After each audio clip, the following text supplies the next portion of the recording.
പ്രണാമം. ഓം നമോ ഭഗവതേ വാസുദേവായ.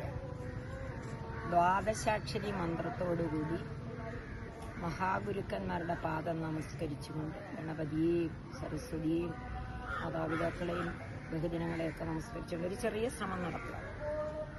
ശ്രമം എവിടെ ഇരുന്നാണെന്ന് വെച്ചാൽ ഓച്ചിറ നക്ഷത്രവനത്തിൽ ഇരുന്നാണ് ഇത് തുടങ്ങിയിരിക്കുന്നത്.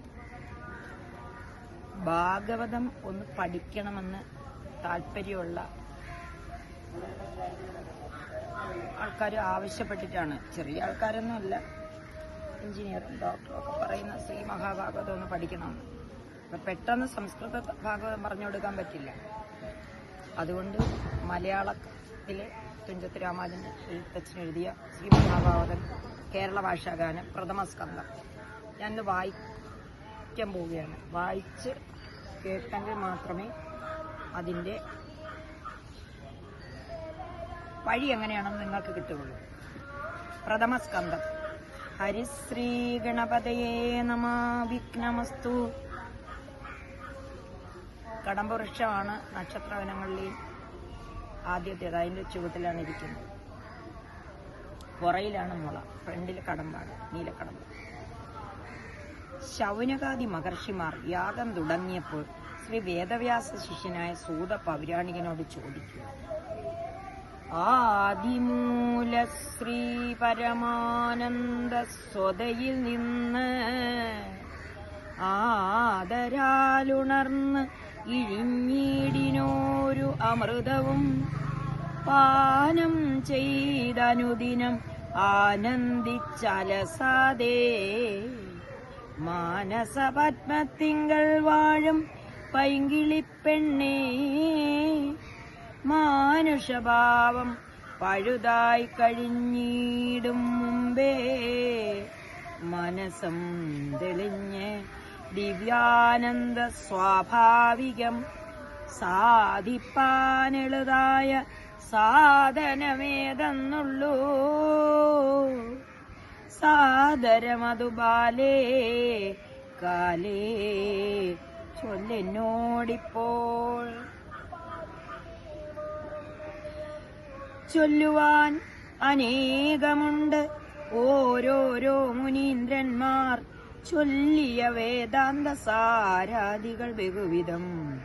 ചൊല്ലരുതവയൊന്നും നമുക്ക് പുരാണങ്ങൾ ചൊല്ലുകന്നതും കേൾക്കെന്നുള്ളതും ചെയ്യാമല്ലോ.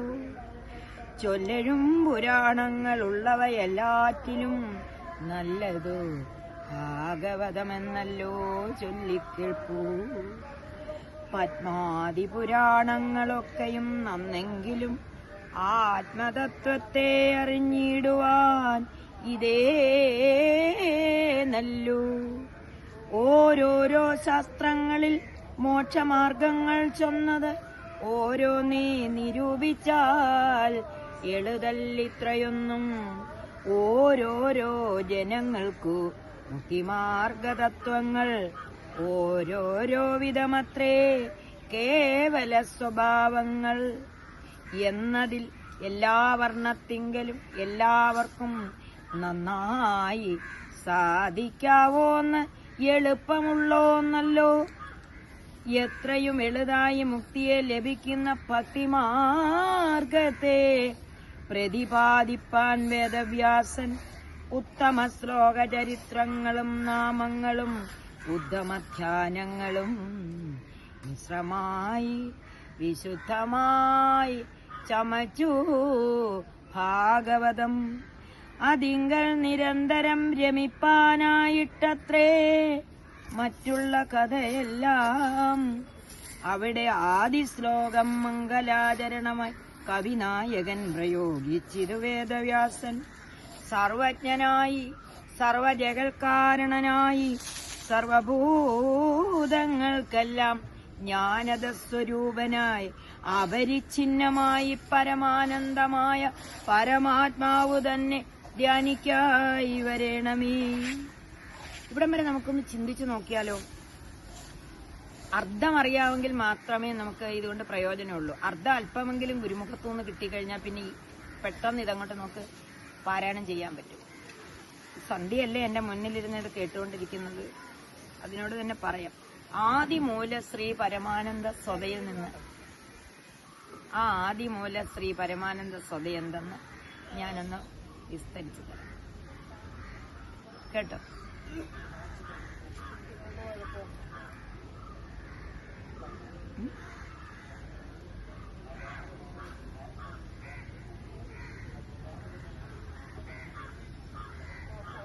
വസ്തുനിർദ്ദേശം രണ്ടാം പദ്യത്തെ കൊണ്ട് ചൊല്ലി സത്യമായി പുരുഷാർത്ഥമായിരിക്കുന്ന പരമാത്മതത്വവും അതിൻ പ്രാപ്തി സാധനവുമായി മേദ്യമായിരിക്കുന്ന ധർമ്മവും അതിങ്കല് കേൾക്ക മാത്രമേ വേണ്ടൂ ഭക്തിയുണ്ടാവാൻ. പിന്നെ മോക്ഷവും വരുമെന്നു വേറെ ഞാൻ ചൊല്ലേണമോ?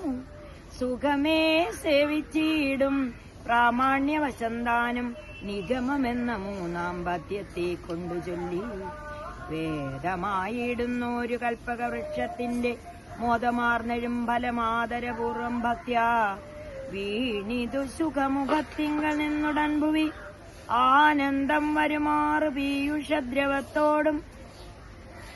അങ്ങനെയുള്ള മഹാഭാഗവതാഖ്യരസം മംഗലം വന്ന് പരന്തങ്കലേലെ ഇപ്പോളം ആവോളം പാനം ചെയ്തു കൊള്ളുക രസികന്മാരായുള്ള ഭാഗവത മുഖ്യന്മാർ നിരന്തരം. എങ്കിലോ ചൊല്ലു ചൊല്ലു സംസാരം കൊണ്ടുണ്ടാകും സങ്കടം പോകും വണ്ണം വൈകാതെ സുഖമേ നീ ചൊല്ലുവാൻ ഇവിടെ ഇപ്പോൾ എനിക്കിരിഞ്ഞേതും ഇല്ലൊരു മാന്ദ്യം. മാധുര്യാദി ലക്ഷണങ്ങളാൽ ചൊല്ലപ്പോകാതൊരതിമൂഢനായത് ഞാനോ? ചൊല്ലുവാൻ അവരവരുണ്ടല്ലോ കവീന്ദ്രന്മാർ.